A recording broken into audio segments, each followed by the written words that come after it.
Hello दोस्तों, welcome back to my channel. एक दफ़ा फिर आप सबको खुशामदीद। उम्मीद है सब लोग खैरियत से होंगे और मैं हाजिर हूँ एक और बड़े ही ज़बरदस्त रिव्यू के साथ। और इस वीडियो में आज के इस एपिसोड में मैं रिव्यू करूँगा एक और perfume from the house of Thomas Kosmala from his Middle Eastern collection. और यहाँ मैं बात कर रहा हूँ अ नेवर एंडिंग लव की। तो चलिए स्टार्ट करते हैं रिव्यू वक्त ज़ाया किए बगैर। तो एक दफ़ा फिर आपको ये परफ्यूम मिलता है इस ब्लैक कलर के बॉक्स में विद दिस गोल्डन प्रिंटिंग। और ऑलरेडी मैं इस कलेक्शन के 2 परफ्यूम रिव्यू कर चुका हूँ, तो आप देखा होगा कि प्रेजेंटेशन इनकी सेम है, सिर्फ नाम यहाँ पे चेंज मिलेगा और यहाँ पे नोट्स ब्रेकडाउन चेंज मिलेगा।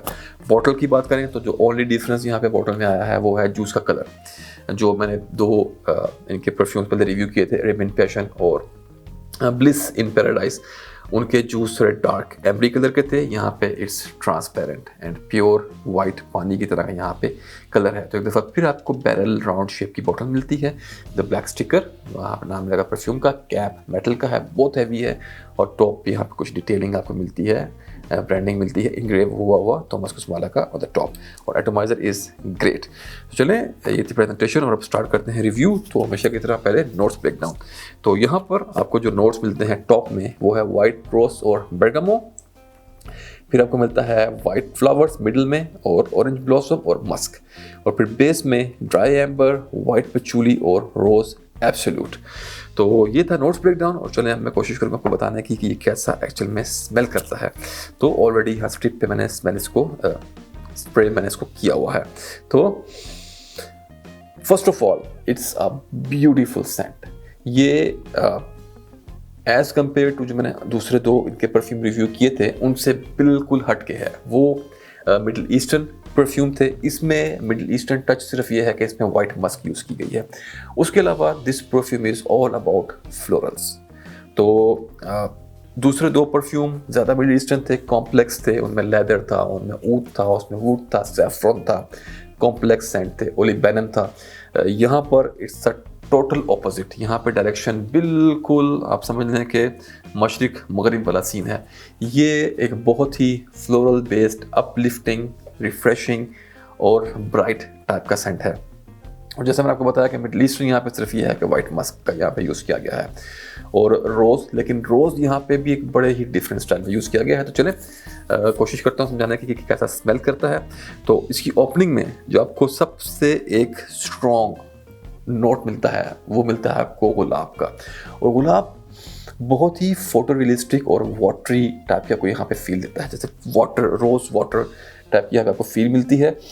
रोज़ यहाँ पे 2 तरीके से यूज़ किया गया है, मेरे ख्याल से 2 तरह के इसमें रोज़ हैं। रोज़ एब्सोल्यूट जो होता है, एब्सोल्यूट वो रोज़ जिसको हम लोग हमारी देसी इंडियन या पाकिस्तानी साइड में हम लोग उसको रूह गुलाब कहते हैं, जो उसका प्योरेस्ट जो हम उसका ऑयल निकालते हैं गुलाब का डिस्टिलेशन के बाद, तो वो भी है। उसके अलावा इसमें एक ऊपर एक बड़ा वाटरी सा एक जो हम गुलाब का अलग टाइप खुशबू होती है इसमें, वो भी है। तो एक वाटरी स्ट्रॉन्ग नोट मिलता है रोज़ का with a lot of florals. Florals में जैस्मीन प्रोमिनेंट ब्यूटीफुल वे में यूज़ किया गया है और दूसरे वाइट फ्लोरल्स बहुत अच्छे से ब्लेंड हुए में हैं और मेरी नोज़ 1 बाय 1 उनको पिक नहीं कर पा रही। जैस्मिन और रोज़ आर प्रोमिनेंट, बड़ा ही खूबसूरत ब्लेंड है। और उसके बाद आपको इसमें मिलता है ऑरेंज ब्लॉसम। ऑरेंज ब्लॉसम यहाँ पे आपको एक ऑरेंजिश फ्लोरल टाइप की बड़ी खूबसूरत सी निरोली से मिलती जुलती यहाँ पे आपको टाइप की खुशबू दे रहा है। और रोज़ जैमी नहीं है, स्वीट नहीं है, बल्कि एक बड़ा ही खूबसूरत वे में यूज़ किया गया है। लेकिन जो ऑरेंज ब्लॉसम है, जो ऑरेंज के फूल होते हैं ऑरेंज के ट्री पे, उसमें थोड़ी सी आपको स्वीटनेस मिलेगी। और अगर मैं आपको इसकी फील की बात करूं तो अगर आप ऑरेंज के छिलके को उतार दें, जैसे हम लोग अक्सर घरों में हमारी अम्मियाँ जो हैं वो ऑरेंज के छिलकों को बारीक बारीक काट के ड्राई कर लेते हैं, फिर हम उसको जर्दे में डालते हैं, चावल में डाल के बनाते हैं, तो वो बड़ा ही खूबसूरत सा उसमें फ्लेवर और खुशबू आती है ऑरेंज की। तो आप अगर ऑरेंज के छिलके ड्राई कर लें और उन ड्राई हुए ऑरेंज की उस जेस्ट को, उस पील को आप डिप कर दें रोज़ और जैस्मीन के अतर में, उसके ऑयल में, और फिर आप उसको वहाँ पर छोड़ दें कुछ दिनों के लिए, कुछ हफ्तों के लिए। और फिर जब आप उसको खोलेंगे और उसमें से आपको उस ऑरेंज के छिलकों की और साथ वो जो अतर की रोज़ और जैस्मीन के अतर की जो खुशबू आएगी, आपको उस टाइप का यहाँ पे एक इफेक्ट मिलता है। It's very beautiful sensual type of scent है। बड़ी ही इसकी खूबसूरत और क्या कहते से बड़ी ही डिसेंट सी स्मेल है। और उसके बाद जो उसमें सबसे स्ट्रॉन्ग चीज़ है वो है डेफिनेटली वाइट मस्क। और वाइट मस्क भी यहाँ पे एक बड़ी ही ज़बरदस्त क्वालिटी की यूज़ की गई है। वाइट मस्क जो नॉर्मल आपको लताफ़ा के या अब्दुल ज़ाफ़रान की जो वाइट मस्क मिलती हैं जो काफ़ी स्वीट और हैवी होती हैं, ये वैसी नहीं है। बहुत ही सिल्की और स्मूथ टाइप की वाइट मस्क है, बहुत ज़्यादा मीठी नहीं है, स्वीट नहीं है। आपको स्मेल करते ही आप लोग कहेंगे कि वाइट मस्क यूज़ की गई है, लेकिन you will feel the quality. आपको उसमें एक क्वालिटी और आपको एक वो डेप्थ आपको इस परफ्यूम में मिलेगी। एक बड़ा ही आप कह सकते हैं सिंपल, स्ट्रेट फॉरवर्ड और लविंग टाइप का ये परफ्यूम है। ज़्यादा दिमाग पे जोर नहीं डालना पड़ता इसको समझने के लिए। बड़ा ही इजी टू गो, बड़ा ही सिंपल और ब्राइट टाइप का ये सेंट है और अपलिफ्टिंग है। क्राउड प्लीजर काइंड की इसकी फील है, लोगों को पसंद आने वाली चीज़ है। ज़्यादातर लोग उसको पसंद करेंगे। हालांकि जो दूसरे इनकी मिडल ईस्टर्न जो 2 परफ्यूम मैंने रिव्यू किए हैं वो थोड़े से कॉम्प्लेक्स थे, लेकिन यहाँ पे ये है कि लाइकिंग फैक्टर यहाँ पे ज़्यादा हाई है और कॉम्प्लीमेंट फैक्टर भी यहाँ पे ज़्यादा हाई है। तो ये था इसकी खुशबू के बारे में। और अगर मैं इसके ड्राई ऑन की बात करूँ तो ड्राई ऑन में जाके आपको बड़ा लाइट सा पचूली का इसके अंदर एक नोट मिलता है जो कि बहुत प्रोमिनेंट नहीं है। 4थी 5वीं वेयरिंग में आपको हल्का सा फील होगा। स्ट्रेट फॉरवर्ड सेंट है, बहुत कॉम्प्लेक्स नहीं है, बहुत ज़्यादा चेंज भी नहीं करता, लीनियर टाइप का सेंट है। शुरू से एंड तक ये आपको एक ही तरह की फील देता है, वही गुलाब और वही उसमें टिप। आपको यहाँ पे ऑरेंज ब्लॉसम के नोट्स मिलते हैं with a lot of musk. तो ये था इसकी खुशबू के बारे में, about a never ending love from the house of Thomas Kosmala. और अब बात करते हैं इसके दूसरे एस्पेक्ट्स की।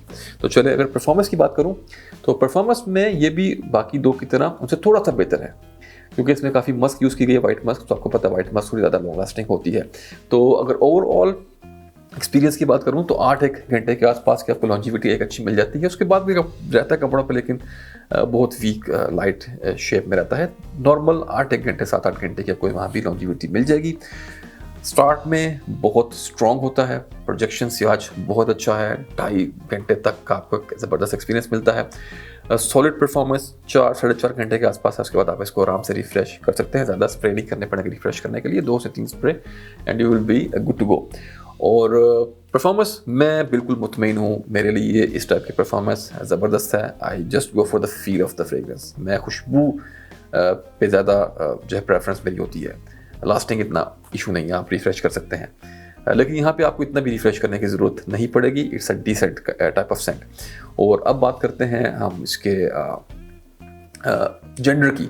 तो जेंडर की बात करूँ तो यूनिसेक्स सेंट है, लेकिन लीन करता है लेडीज़ की तरफ। तो लेडीज़, अगर आपको कोई किलर टाइप का परफ्यूम आप ढूंढ रहे थे, एक बड़ा रोज़ मस्की टाइप का कुछ हट के परफ्यूम हो, तो आप इसको ज़रूर ट्राई करें। ये लेडीज़ पे बहुत सूट करेगा। This can be a killer kind of scent.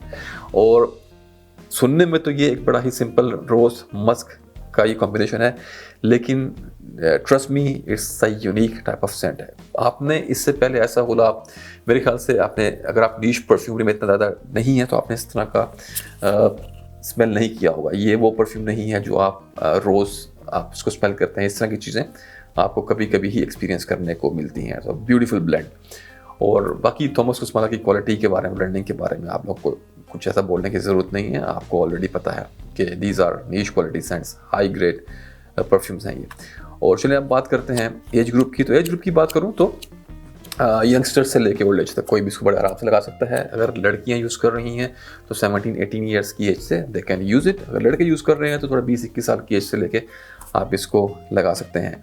और एक दफ़ा फिर बड़े ही डिसेंट सोफिस्टिकेटेड टाइप के सेंट हैं, और इसको लगा के आप इंडोर में एंजॉय करें, किसी अच्छी पार्टीज़ में, अच्छे गेट टुगेदर्स में लगाएं, कुछ स्पेशल ओकेजन में लगाएं तो आपको मज़ा आएगा। और मौसम की या सीज़न की बात करूँ तो पूरा साल चल जाएगा। सर्दियाँ, गर्मियाँ, आप इसे कभी भी लगा सकते हैं। यहाँ पे वो इशू नहीं है सर्दियों वाला या गर्मियों वाला, पूरा साल चलेगा ईजिली। और अब बात करें अगर इसकी ओकेजन की, तो ओकेजन एक दफ़ा फिर स्पेशल ओकेजन्स के लिए, फॉर लेडीज़ के लिए it can be an amazing date scent. और बाकी आप इसको अपने ऑफिस में, गोइंग आउट पे, मॉल्स में शॉपिंग करने जा रहे हैं, कहीं भी आप दोस्तों के साथ जा रहे हैं, पार्टी करने जा रहे हैं, हर जगह चल जाएगा। बॉयज़ के लिए भी हर जगह चल जाएगा। सिर्फ जिम्स वगैरह में, स्पोर्ट्स एक्टिविटीज़ में जहाँ भाग दौड़ हो, पसीना निकलना हो, वहाँ पे भी चलेगा। अगर आप आउटडोर्स में हैं तो पसीने के साथ एक बड़ी ज़बरदस्त आपको मिलेगा, लेकिन जिम वगैरह में इतना आपको अच्छा एक्सपीरियंस इससे नहीं मिलेगा। वहाँ फ्रेशी सिट्रसी परफ्यूम ज़्यादा अच्छा काम करते हैं। तो ये था इसके ओकेजन के बारे में। स्पेशल ओकेजन्स के लिए आप रखें इसको। और अब आते हैं असल मुद्दे पे, जो है प्राइस। तो 100 ml quantity with EDP concentration of the perfume, और इसकी प्राइस भी मेरे ख्याल से 470 या 480 के आसपास है। मेरे हिसाब से थोड़ा सा महंगा है, but I am fine with it, क्योंकि क्वालिटी और जो ब्लेंडिंग और जो एक्सपीरियंस है इस परफ्यूम का, दैट्स वेरी नाइस। लेकिन ब्लाइंड बाय मत करें, टेस्टिंग कर लें एक दफ़ा। ऐसा ना हो कि ख़रीदने के बाद आपको मायूसी हो और आप कहेंगे यार शायद कुछ लोगों के लिए एक कॉमन ब्लेंड हो, but for me the quality, जो इसमें क्वालिटी की जो एक लेयर्स हैं और जो खूबसूरती है, आई रियली अप्रिशिएट इट। सो ये था आज का review about a never ending love. तो उम्मीद करता हूँ कि आपको ये रिव्यू पसंद आया होगा और आपको फ्यूचर परचेज में ये हेल्प करेगा। तो यही ख़त्म करते हैं आज का रिव्यू। उम्मीद है पसंद आया होगा, और अगले वीडियो तक के लिए इजाज़त दें, अपना ख्याल रखें और अल्लाह हाफिज़।